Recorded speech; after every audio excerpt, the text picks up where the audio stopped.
Menyentuh kemaluan apakah batal wudu? Ini ada khilaf dengan para ulama, ya. Sebagian mengatakan batalkan, sebagian mengatakan tidak membatalkan. Innama huwa bad'atun minka. Sungguhnya kemaluanmu itu adalah bagian dari tubuhmu. Kata Nabi tidak ada bedanya.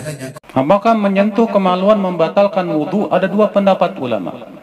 Karena masalahnya ada dua hadis yang saling bertabrakan. Dua-duanya sahih. Yang satu menyatakan kalau menyentuh kemaluan batal, yang satu menyatakan kalau menyentuh tidak batal. Ini bertolak belakang apa tidak? Iya. Apakah menyentuh kemaluan itu membatalkan wudhu? Ini dari hal yang terjadi silam pendapat di tengah ulama. Ada yang mengatakan batal wudhunya, ada yang mengatakan tidak batal wudhunya. Masalah ini ada khilaf di antara para ulama karena memang adanya dua hadis.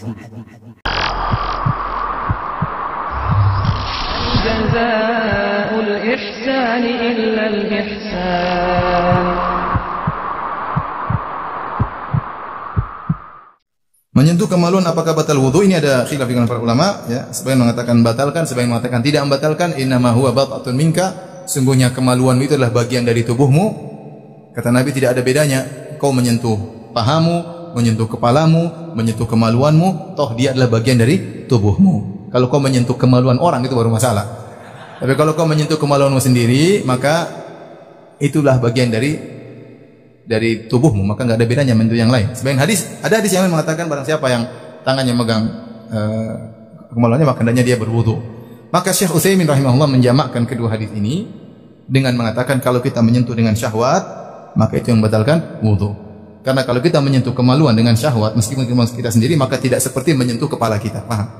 Berarti ada perbedaan. Maka tatkala itu kalau kita menyentuh kemaluan tidak bersyahwat, tidak membatalkan wudu. Tapi kalau bersyahwat maka membatalkan wudu. Untuk menjamak dua hadis, wallahu a'lam bishawab.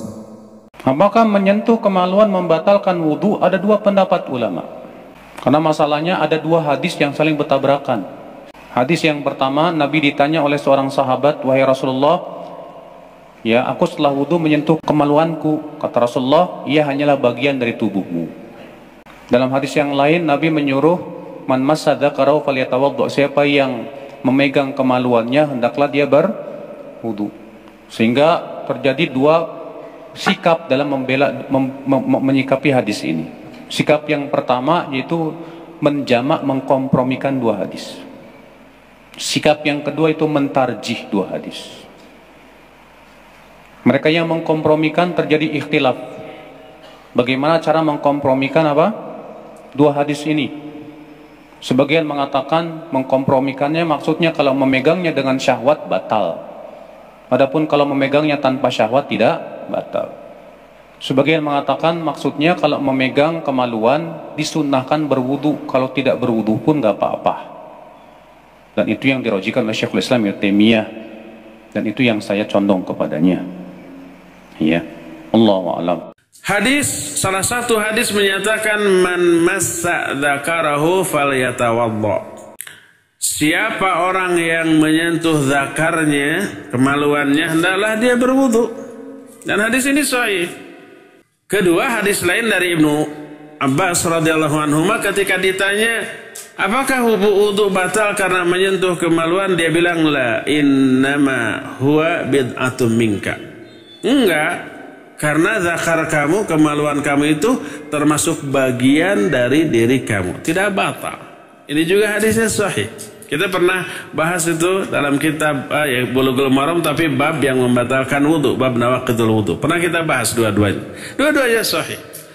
Yang satu menyatakan kalau menyentuh kemaluan batal, yang satu menyatakan kalau menyentuh tidak batal. Ini bertolak belakang apa tidak? Iya. Bisa nggak dipadukan? Nggak bisa kalau kita yang memadukannya. Tapi kalau para ulama yang cerdas, ya bisa. Ada jalan keluar tanpa harus menolak salah satunya atau bahkan dua-duanya. Seperti apa yang dilakukan oleh Syekhul Islam Ibnu Taimiyah rahimahullah. Beliau menyatakan man massa dzakarahu falyatawaddo. Siapa yang menyentuh kemaluannya hendaklah dia berwudu. Perintah hendaklah di sini hanya sekedar sunnah, tidak menunjukkan batalnya wudu. Kedua, ya batal wudu kalau menyentuhnya dengan syahwat. Adapun kalau menyentuhnya tidak dengan syahwat, maka tidak batal. Itulah yang dimaksud oleh hadis dari Ibnu Abbas, ketika ditanya apakah batal menyentuh zakar, enggak, karena dia bagian dari diri kalian. Umpama menyentuh karena gatal digaruk, atau menyentuh karena basah kemudian dikeringkan, atau tersentuh tanpa disengaja, begitu ya. Dan itu pasti teralami, pasti terjadi ketika kita mandi umpamanya, setelah terus berwudu, terus ketika dihanduk menyentuh lagi, sangat mungkin. Maka menyentuh kemaluan tanpa adanya syahwat tidak ada bedanya dengan menyentuh bagian lain dari anggota tubuh kita. Adapun kalau menyentuhnya dengan syahwat, ini ceritanya lain. Sama nggak menyentuh kemaluan dengan syahwat dengan menyentuh jari-jari tangan kita oleh tangannya yang lain, sama?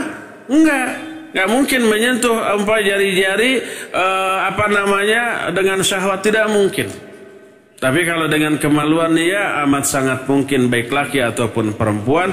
Dan itu memungkinkan keluarnya najis yang wajib untuk dihindarkan, madhi namanya, maka batal. Berdasarkan hal itulah kedua hadis tadi difahami secara proporsional pada maknanya masing-masing. Hadis itu yang menyatakan bahwa menyentuh kemaluan itu batal kalau menyentuhnya dengan syahwat, dicoo sehingga gitunya. Tapi kalau tanpa dengan syahwat, karena ada keperluan seperti menggaruk, seperti membersihkan karena ada sesuatu, atau mengeringkan karena ada air yang membasahinya, maka itu tidaklah membatalkan wudunya. Apa hukum menyentuh kemaluan, atau apakah menyentuh kemaluan itu membatalkan wudu?